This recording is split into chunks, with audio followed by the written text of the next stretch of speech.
उसका इसरार था सो मान में रखाया हूं, उसका इसरार था सो मान में रखाया हूं, दिल ताल्लुक के नमकदान में रखाया हूं। बहुत शुक्रिया। उसका इसरार था सो मान में रखाया हूं, दिल ताल्लुक के नमकदान में रखाया हूं, और उसको रुखसत भी किया है तो वही हीले से, उसको रुखसत भी किया है तो वही हीले से, एक प्याला कहीं सामान में रखाया हूं। बहुत शुक्रिया, बहुत शुक्रिया।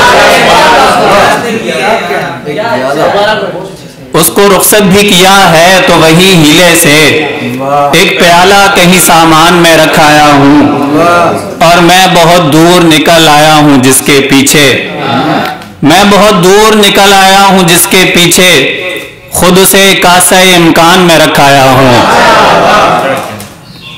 और शेर है कि देखिए फूल निकलते हैं या कांटे इन पर, देखिए फूल निकलते हैं या कांटे इन पर, लफ्ज़ मट्टी के सुखनदान में रखाया हूं।